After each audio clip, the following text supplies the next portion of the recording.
Question से। पहला question है, Joseph François duplex was the governor general of which company in India? Joseph François duplex Bharat में किस company का गवर्नर जनरल था? तो आप याद रखेंगे, ये फ्रेंच ईस्ट इंडिया कंपनी का गवर्नर जनरल था। डुप्लेक्स 1742 से 1754 तक फ्रांसीसी ईस्ट इंडिया कंपनी का गवर्नर जनरल था। नेक्स्ट है कि भारत में पुर्तगालियों का पहला गवर्नर कौन था? Who was the first governor of the Portuguese in India? तो पहला जो गवर्नर था उसका नाम है Francisco de Almeida. Francisco de Almeida जो है ये था फर्स्ट गवर्नर पोर्तुगीज का। तो 1505 में फ्रांसिस्को डी अल्मीडा भारत का पहला पुर्तगाली गवर्नर बना था। नेक्स्ट है, after the Anglo Mysore war who was appointed as the governor of Bengal by the East India Company? तो एंग्लो मैसूर वॉर के बाद किसे अपॉइंट किया गया था as the governor of Bengal? तो राइट आंसर क्या होगा? Robert Clive. रॉबर्ट क्लाइव को बंगाल का गवर्नर बनाया गया था। Who was the governor general of Bengal during the third Anglo Mysore war? तो थर्ड एंग्लो मैसूर वॉर के समय बंगाल का गवर्नर जनरल कौन था? बंगाल का गवर्नर जनरल था कॉर्नवालिस। राइट आंसर होगा Cornwallis. Next, the Third Anglo-Mysore War 1790-1792 was fought between which two powers? तो किन दो शक्तियों के बीच लड़ा गया था थर्ड एंग्लो मैसूर वॉर? तो आप कहेंगे ब्रिटिश ईस्ट इंडिया कंपनी और टीपू सुल्तान के बीच ये हुआ था। Who was the Governor General of India during the revolt of 1857? 1857 के विद्रोह के समय भारत का गवर्नर जनरल कौन था? भारत का गवर्नर जनरल था कैनिंग। 1857 का विद्रोह कैनिंग के कार्यकाल में हुआ था। 1857 के विद्रोह के बाद हड़प नीति यानी डॉक्ट्रिन ऑफ लेप्से को किसने समाप्त किया था? तो किसने जो है इसे समाप्त किया था? तो याद रखना है आपको, कैनिंग होगा यहाँ पर राइट आंसर। 1857 के बाद कैनिंग ने हड़प नीति समाप्त कर दी थी। नेक्स्ट है, the vernacular press act 1878 was repealed bye which viceroy? तो किसने जो है इसे रिपील किया था, समाप्त किया था? वो कौन थे? इनका नाम है रिपन। 1882 में रिपन ने वर्नाकुलर प्रेस एक्ट समाप्त किया था। तो ईयर भी याद रखेंगे, 1882 में किया था, 1882 में। नेक्स्ट है, who introduced the doctrine of lapse in India? Bharat में हड़प नीति किसने लागू की थी? वो कौन है? डलहौजी। डलहौजी ने ही लागू किया था। The doctrine of lapse was introduced by Dalhousie, who served as the Governor General of India from 1848 to 1856. तो गवर्नर जनरल का पीरियड क्या था डलहौजी का? तो वो था 1848 से लेकर 1856 और इसी ने इंट्रोड्यूस किया था। नेक्स्ट है, Maharaja Chait Singh of Banaras was arrested in 1781 by whom? 1781 में बनारस के महाराजा चैत सिंह को किसने गिरफ्तार किया था? तो याद रखना है आपको, किसने गिरफ्तार किया था? वॉरेन हेस्टिंग ने गिरफ्तार किया था। 1781 में वॉरेन हेस्टिंग ने महाराजा चैत सिंह को गिरफ्तार किया। नेक्स्ट है, the title Kaisar-i-Hind was conferred on Queen Victoria in which year? Queen Victoria को कैसरे हिंद की उपाधि किस वर्ष दी गई थी? तो ये इनको 1877 में दिया गया था। फर्स्ट दिल्ली दरबार के समय दिया गया था। 1877 के दिल्ली दरबार में लिटन ने यह उपाधि दी थी क्वीन विक्टोरिया को। Next, permanent settlement and civil services in India were introduced by which governor general? अस्थायी बंदोबस्त एवं सिविल सेवा प्रणाली किस गवर्नर जनरल ने शुरू की थी? तो वो कौन है, किसने शुरू किया था? कॉर्नवालिस ने स्टार्ट किया था। कॉर्नवालिस ने ही इंट्रोड्यूस किया था permanent settlement and civil services Bharat में। The Hunter education commission 1882 was appointed by which viceroy? हंटर शिक्षा आयोग 1882 की नियुक्ति किस वाइसरॉय ने की थी? तो वो कौन है? इनका नाम है रिपन। 1882 में हंटर शिक्षा आयोग की नियुक्ति रिपन ने ही की थी। Next, the August offer 1940 was announced by which governor general of India? अगस्त प्रस्ताव 1940 किस गवर्नर जनरल द्वारा घोषित किया गया था? तो ये लिनलिथगो के द्वारा घोषित किया गया था। द्वितीय विश्व युद्ध के दौरान अगस्त प्रस्ताव लिनलिथगो द्वारा दिया गया था। बंगाल का पहला गवर्नर जनरल कौन था? First governor general of Bengal. पहला गवर्नर जनरल का नाम है Warren Hastings. Warren Hastings Bengal के कौन थे? First governor general. इनका पीरियड था 1772 से 1785। किस अधिनियम ने बंगाल के गवर्नर जनरल को भारत का गवर्नर जनरल बनाया? Which act made the governor general of Bengal the governor general of India? तो ये कौन सा एक्ट है? चार्टर एक्ट 1833 होगा राइट आंसर। तो चार्टर एक्ट 1833 के बाद ही जो है गवर्नर जनरल ऑफ बंगाल को क्या कहा जाने लगा? गवर्नर जनरल ऑफ इंडिया कहा जाने लगा।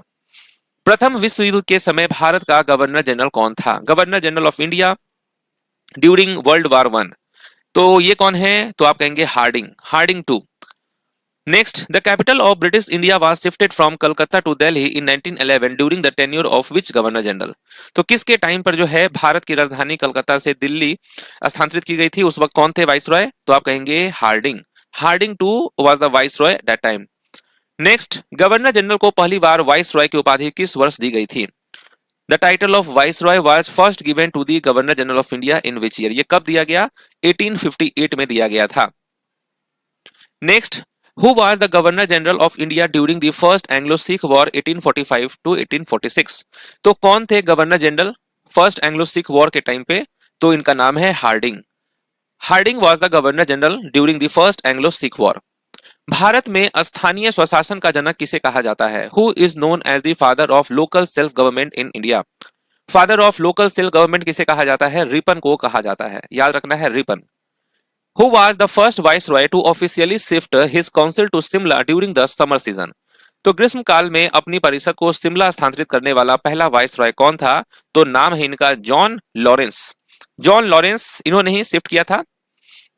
विच governor general of India was impeached by the British parliament? British संसद द्वारा किस गवर्नर जनरल पर महाभियोग जो है चलाया गया था? ये चलाया गया था वॉरेन हास्टिंग पे, याद रखना है, Warren Hastings. Who was the viceroy of India during Mahatma Gandhi Dandi march 1930? तो दांडी मार्च के समय भारत का वाइसरॉय कौन था? तो ये था इरविन। ओके, इरविन याद रखना है। The Ilbert bill 1883 was introduced during the tenure of which viceroy? Ilbert bill किस वाइसरॉय के कार्यकाल में प्रस्तुत किया गया था? रिपन के कार्यकाल में ये प्रस्तुत किया गया था Ilbert bill. The vernacular press act 1878 was enacted bye which viceroy? Vernacular press act किस वाइसरॉय द्वारा लागू किया गया था? लागू किया गया था ये लिटन के द्वारा, याद रखना है, लिटन के द्वारा लागू किया गया था। Lord Mayo's resolution of 1870 was related to which reform? 1870 का लॉर्ड मेयो का प्रस्ताव किस सुधार से संबंधित था? तो वो किस सुधार से संबंधित था? तो आप कहेंगे फाइनेंशियल डिसेंट्रलाइजेशन, वित्तीय विकेंद्रीकरण से जो है ये संबंधित था। Right answer option number C. Next है, the Mahalwari settlement system in Bengal was introduced by whom? Bengal में महालवारी बंदोबस्त प्रणाली किसने शुरू की थी? किसने शुरू किया था? तो ये होल्ट मैकेंजी के द्वारा शुरू किया गया था 1822 में। होल्ट मैकेंजी द्वारा महालवारी बंदोबस्त जो है वो शुरू किया गया था। Who was the first British governor of Bihar? Bihar का पहला ब्रिटिश गवर्नर कौन था? याद रखना है आपको, बिहार का जो पहला ब्रिटिश गवर्नर था उसका नाम है sir James David Sifton. Sir James David Sifton जो है ये बिहार के पहले ब्रिटिश गवर्नर थे। नेक्स्ट है, ब्रिटिश भारत का अंतिम गवर्नर जनरल कौन था? Who was the last governor general of British India? जो लास्ट गवर्नर जनरल था उनका नाम है माउंटबेटन। माउंटबेटन ब्रिटिश भारत में अंतिम गवर्नर जनरल थे। The treaty of Amritsar was signed between Maharaja Ranjit Singh and whom? तो महाराजा रंजीत सिंह और किसके बीच जो है ये ट्रीटी ऑफ अमृतसर साइन हुआ था? तो आप कहेंगे Charles T Metcalfe. Charles T Metcalfe के बीच हुआ था। The English education act 1835 was based on whose recommendation? 1835 का अंग्रेजी शिक्षा अधिनियम किसकी सिफारिशों पर आधारित था? तो ये कौन है? आप कहेंगे McClay mint.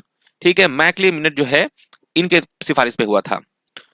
Who decided in 1856 that Bahadur Shah Zafar would be the last Mughal emperor? 1856 में किसने यह निर्णय लिया कि बहादुर शाह जफर जो है वो अंतिम मुगल सम्राट होंगे? ये किसने किया? कैनिंग ने किया था। भारतीय राष्ट्रीय कांग्रेस की स्थापना के समय भारत का वाइसरॉय कौन था? भारत का वाइसरॉय कौन था? डफरिन जो है ये वाइसरॉय था इंडियन नेशनल कांग्रेस की स्थापना के समय। भारत में सिविल सेवा का जनक किसे कहा जाता है? भारत में सिविल सेवा का जनक जो है ये कॉर्नवालिस को कहा जाता है। After which battle did the East India Company start appointing residents in Indian states? तो वो कौन सा युद्ध था जिसके बाद ईस्ट इंडिया कंपनी ने भारतीय राज्यों में रेजिडेंट नियुक्त करना जो है शुरू किए? तो ये था battle of Buxar. Battle of Buxar कब हुआ? 1764 में। इसी के बाद रिचर्ड वेल्जली भारत के गवर्नर जनरल किस अवधि में थे? रिचर्ड वेल्जली जो है ये गवर्नर जनरल कब से कब तक थे? तो आप कहेंगे 1798 से लेकर 1805। 1943 के बंगाल अकाल के समय भारत का वाइसरॉय कौन था? तो बंगाल के अकाल के समय जो है कौन था वाइसरॉय? लिनलिथगो। इस वक्त में वाइसरॉय कौन था? लिनलिथगो। भारत का पहला मेडिकल कॉलेज 1835 में किस गवर्नर जनरल ने स्थापित किया था? पहला जो मेडिकल कॉलेज है वो किसने स्थापित किया? विलियम बेंटिक के द्वारा स्थापित किया गया था। रोलेट एक्ट के समय भारत का वाइसरॉय कौन था? रोलेट एक्ट 1919 में आया और इस वक्त कौन था वाइसरॉय? जेम्स फोर्ड जो है ये था वाइसरॉय। शाह आलम द्वितीय ने किस वर्ष ईस्ट इंडिया कंपनी को बंगाल की दीवानी सौंपी? शाह आलम टू ने कब सौंपा? तो आप कहेंगे 1765 में। तो बक्सर की लड़ाई में जीत के बाद शाह आलम टू ने 1765 में ईस्ट इंडिया कंपनी को बंगाल, बिहार और उड़ीसा की दीवानी मतलब कि राजस्व इकट्ठा करने का अधिकार दे दिया था, जिसे 12 अगस्त 1765 को इलाहाबाद की संधि के जरिए औपचारिक रूप दे दिया गया। नेक्स्ट है 1948 से 1950 तक भारत के अंतिम गवर्नर जनरल कौन थे? अंतिम कौन थे? सी राजगोपालाचारी। भारतीय प्रेस की मुक्तिदाता किसे कहा जाता है? Liberator of the Indian press, ये कहा जाता है चार्ल्स मेटकॉफ को। नेक्स्ट है who was the governor general of India during the first Anglo Afghan war? First Anglo Afghan war के टाइम पे कौन था गवर्नर जनरल? तो आप कहेंगे ऑकलैंड। ऑकलैंड जो है ये था गवर्नर जनरल। भारत में पहली रेलवे लाइन 1853 में किस गवर्नर जनरल के समय शुरू हुई? तो भारत में जो पहली रेलवे लाइन थी वो किसके टाइम पे हुआ? डलहौजी के टाइम पे, जो बॉम्बे से थाने तक ये ट्रेन चली थी। भारत में उच्च शिक्षा के लिए अंग्रेजी भाषा को किसने लागू किया? उच्च शिक्षा के लिए अंग्रेजी भाषा को किसने लागू किया? मैकले ने। Who was the governor general of India during the Anglo Nepal war? Anglo Nepal war के टाइम पे गवर्नर जनरल कौन था? तो हेस्टिंग जो है ये था गवर्नर जनरल। कब हुआ था एंग्लो नेपाल वॉर? 1814 से लेकर 1816 तक। भारत में जमींदारी प्रथा किस गवर्नर जनरल ने शुरू की? Zamindari system in India was introduced by which governor general? तो ये था कॉर्नवालिस। महात्मा गांधी के दांडी मार्च के समय भारत का वाइसरॉय कौन था? तो इरविन जो है इस वक्त में वाइसरॉय था। नेक्स्ट है the ancient monument preservation act was passed in 1904 under which viceroy? तो किस वाइसरॉय के समय जो है ये पारित हुआ था एंशिएंट मॉन्यूमेंट्स प्रिजर्वेशन एक्ट? तो आप कहेंगे करजन के टाइम पे हुआ था।